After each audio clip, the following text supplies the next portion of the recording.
Hello students, ਅੱਜ ਸਾਡਾ computer network ਦਾ next topic ਹੈਗਾ ਆ 6th ਟੌਪਿਕ ਅਤੇ ਯੂਨਿਟ ਸੈਕਿੰਡ ਸਾਡੀ ਸਟਾਰਟ ਆ। ਠੀਕ ਹੈ, explain static versus dynamic routing ਕੀ ਹੁੰਦੀ ਹੈ। ਠੀਕ ਹੈ, ਸਭ ਤੋਂ ਪਹਿਲਾਂ ਅਸੀਂ ਸਟੈਟਿਕ ਅਤੇ ਡਾਇਨਾਮਿਕ ਰੂਟਿੰਗ ਕੀ ਹੁੰਦੀ ਉਹਦੀ ਡੈਫੀਨੇਸ਼ਨ ਕਰਾਂਗੇ, ਦੈਨ ਉਹਦੇ ਵਿੱਚ ਕੀ ਡਿਫਰੈਂਸ਼ੀਏਟ ਹੈ ਉਹਨੂੰ ਆਪਾਂ ਐਕਸਪਲੇਨ ਕਰਾਂਗੇ। ਫਸਟ ਹੈਗਾ ਸਟੈਟਿਕ ਰੂਟਿੰਗ ਕੀ ਹੁੰਦੀ ਹੈ। ਸਟੈਟਿਕ ਰੂਟਿੰਗ ਔਰ ਦਾ ਨੋਨ ਅਡੈਪਟਿਵ ਰੂਟਿੰਗ, ਨੋਨ ਅਡੈਪਟਿੰਗ ਜਿਹੜੀ ਗੈਰ ਅਨੁਕੂਲ ਹੁੰਦੀ ਹੈ। ਠੀਕ ਆ, ਫੋਲੋ ਯੂਜ਼ਰ ਡਿਫਾਈਨਡ ਰੂਟਿੰਗ, ਇਹ ਫੋਲੋ ਕਿਹਨੂੰ ਕਰਦੀ, ਜਿਹੜਾ ਯੂਜ਼ਰ ਜਿਸ ਨੂੰ ਡਿਫਾਈਨ ਕਰਦਾ ਉਹਨੂੰ ਫੋਲੋ ਕਰਦੀ ਹੈ। And routing table is not changed, ਅਤੇ ਰੂਟਿੰਗ ਜਿੱਦਾਂ ਹੁਣ ਕਿਸੇ ਚੀਜ਼ ਦਾ routing table is not, routing table ਉਦੋਂ ਤੱਕ ਚੇਂਜ ਨਹੀਂ ਹੁੰਦਾ until network administrator change it, ਜਦੋਂ ਤੱਕ ਨੈਟਵਰਕ ਦਾ ਐਡਮਿਨਿਸਟ੍ਰੇਟਰ ਇਹਨੂੰ ਚੇਂਜ ਨਹੀਂ ਕਰਦਾ। ਠੀਕ ਆ, ਹੁਣ ਰੂਟਿੰਗ ਤੋਂ ਤੁਹਾਨੂੰ ਇੱਕ ਚੀਜ਼ ਦਾ ਸਮਝ ਲੱਗਦੀ ਕਿ ਜਦੋਂ ਅਸੀਂ ਸਾਡੇ ਨੈਟਵਰਕ ਦਾ ਕੋਈ ਪਾਥ ਜਾਂਦਾ, ਕਿਹੜੇ ਰੂਟ ਦੇ ਥਰੂ ਜਾਂਦਾ, ਉਹ ਸਾਰੀ ਚੀਜ਼ਾਂ ਇਹਦੇ ਵਿੱਚ ਹੁੰਦੀਆਂ ਰੂਟਿੰਗ ਦੇ ਵਿੱਚ। ਠੀਕ ਹੈ ਜੀ, ਜਿਹੜੀਆਂ ਸਟੈਟਿਕ ਹੁੰਦੀਆਂ ਇਹ ਨੋਨ ਅਡੈਪਟਿਵ ਹੁੰਦੀਆਂ, ਜਿਹੜੀਆਂ ਗੈਰ ਅਨੁਕੂਲ ਹੁੰਦੀਆਂ। ਠੀਕ ਆ, ਇਹ ਮਤਲਬ ਕਿ ਐਡਮਿਨਿਸਟ੍ਰੇਟਰ ਚਾਹੂਗਾ ਤਾਂ ਹੀ ਚੇਂਜ ਹੁੰਦੀਆਂ, ਅਦਰਵਾਈਜ਼ ਇਹ ਨਹੀਂ ਚੇਂਜ ਹੁੰਦੀਆਂ। It is uses simple rooting algorithm, ਇਹ ਸਿੰਪਲ ਰੂਟਿੰਗ ਐਲਗੋਰਿਦਮਸ ਨੂੰ ਯੂਜ਼ ਕਰਦੀਆਂ ਜਿਹੜੀਆਂ ਪ੍ਰੋਵਾਈਡ ਕੀ ਕਰਵਾਉਂਦੀਆਂ ਮੋਰ ਸਿਕਿਉਰਿਟੀ ਦੈਨ ਡਾਇਨਾਮਿਕ ਰੂਟਿੰਗ, ਮਤਲਬ ਕਿ ਵੱਧ ਤੋਂ ਵੱਧ ਸਿਕਿਉਰਿਟੀ ਪ੍ਰੋਵਾਈਡ ਕਰਵਾਉਂਦੀਆਂ ਐਜ਼ ਕੰਪੇਅਰ ਡਾਇਨਾਮਿਕ ਦੇ। ਠੀਕ ਹੈ, ਸੈਕਿੰਡ ਹੈਗਾ ਡਾਇਨਾਮਿਕ ਰੂਟਿੰਗ। ਡਾਇਨਾਮਿਕ ਰੂਟਿੰਗ ਔਰ ਅਡੈਪਟਿਵ ਰੂਟਿੰਗ, ਉਹ ਗੈਰ ਅਨੁਕੂਲ ਸੀਗੀ, ਇਹ ਕੀ ਹੈ ਅਡੈਪਟਿਵ ਮਤਲਬ ਅਨੁਕੂਲ, ਜਿਹੜੀ ਉਹਦੇ ਅਨੁਸਾਰ ਚੱਲਦੀ ਹੋਵੇ। As name suggest change the routing table once any change to network, ਇਹ ਚੇਂਜ ਕਰ ਦਿੰਦੀ ਉਹਦੇ ਨੇਮ ਨੂੰ ਜਦੋਂ ਕੋਈ ਨੈਟਵਰਕ ਉਹਨੂੰ ਚੇਂਜ ਕਰਨਾ ਚਾਹੁੰਦਾ ਅਕਰ।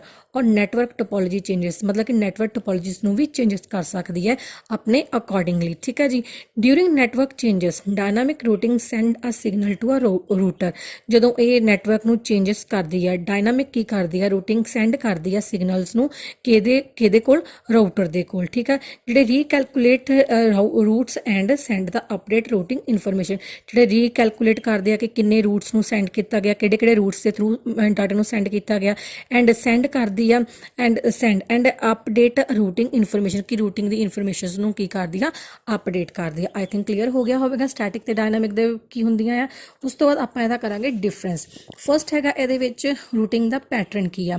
ਸਟੈਟਿਕ ਦੇ ਵਿੱਚ in this user defined routes and used in routing table, ਉਹ ਯੂਜ਼ ਕਿਹਨੂੰ ਡਿਫਾਈਨ ਕਿਹਨੂੰ ਕਰਦੇ ਆ, ਉਹਦੇ ਲਿੰਕਸ ਨੂੰ ਰੂਟਸ ਨੂੰ ਡਿਫਾਈਨ ਕਰਦੇ ਆ, ਅਤੇ ਯੂਜ਼ਡ ਵੀ ਕੀ ਕਰਦੇ ਇੱਕ ਰੂਟਿੰਗ ਟੇਬਲ ਹੀ ਯੂਜ਼ ਹੁੰਦਾ ਕਿ ਹਾਂਜੀ ਹੁਣ ਇਸ ਪਾਥ 'ਤੇ ਜਾਣਾ, ਇਸ ਪਾਥ 'ਤੇ ਜਾਣਾ, ਉਸ ਚੀਜ਼ ਨੂੰ ਯੂਜ਼ ਕਰਦੇ ਆ। ਅਤੇ ਡਾਇਨਾਮਿਕ ਇਹ in this routes are updated, routes ਕੀ ਹੁੰਦੇ ਅਪਡੇਟਡ ਹੁੰਦੇ ਆ as per change in network ਦੇ ਅਕੋਰਡਿੰਗਲੀ ਚੇਂਜ ਹੁੰਦੇ ਰਹਿੰਦੇ ਆ, ਕਿ ਜਿੱਦਾਂ ਨੈਟਵਰਕ ਚਾਹੁੰਦਾ ਹੈ ਉਹਦੇ accordingly time to time change ਹੁੰਦੇ ਰਹਿੰਦੇ ਆ। ਸੈਕਿੰਡ ਪੁਆਇੰਟ ਹੈਗਾ algorithm.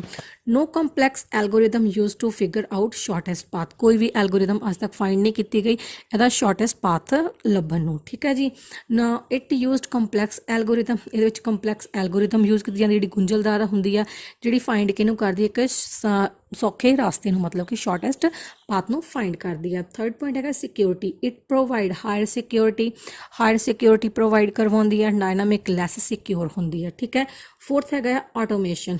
Static rooting is manual process, ਜਿਹੜੀ ਸਟੈਟਿਕ ਰੂਟਿੰਗ ਹੁੰਦੀ ਹੈ ਉਹਦੀ ਇੱਕ ਮੈਨੂਅਲ ਪ੍ਰੋਸੈਸ ਹੁੰਦੀ ਆ, ਕਿ ਜਦੋਂ ਸਾਨੂੰ ਲੋੜ ਪੈਂਦੀ ਹੈ ਉਦੋਂ ਹੀ ਪ੍ਰੋਸੈਸ ਕਰਨ ਦੀ ਲੋੜ ਪੈਂਦੀ ਹੈ, ਕਿ ਜਦੋਂ ਮੰਨ ਲਓ ਹੁਣ ਪ੍ਰੋਸੈਸਿੰਗ ਹੁਣ ਸਾਡੇ ਕੋਲ ਵਰਕ ਆ, ਹੁਣ ਪ੍ਰੋਸੈਸ ਕਰਾਂਗੇ, ਇਹ ਥੋੜ੍ਹਾ ਕਿ ਆਪਣੇ ਆਪ ਕਰੇਗੀ। ਠੀਕ ਹੈ, dynamic rooting is an automatic process, ਜਿਹੜੀ ਡਾਇਨਾਮਿਕ ਹੈ ਉਹ ਆਪਣੇ ਆਪ ਹੀ ਚੱਲਦੀ ਰਹਿੰਦੀ ਹੈ। ਠੀਕ ਹੈ, ਉਸ ਨੈਕਸਟ ਪੁਆਇੰਟ ਹੈਗਾ ਫਿਫਥ ਐਪਲੀਕੇਬਿਲਿਟੀ।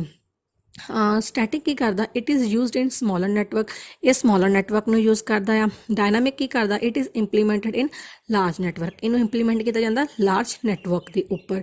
6 ਪੁਆਇੰਟ ਹੈਗਾ ਸਾਡਾ protocol. It may not follow any specific protocol, ਇਹ ਕਿਸੇ ਵੀ ਸਪੈਸੀਫਿਕ ਪ੍ਰੋਟੋਕੋਲ ਨੂੰ ਫੋਲੋ ਨਹੀਂ ਕਰਦਾ।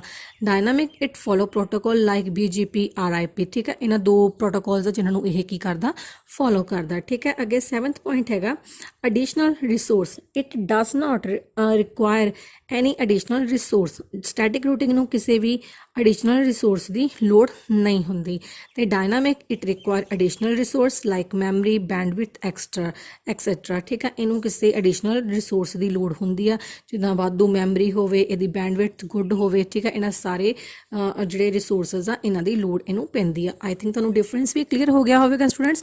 Thank you so much.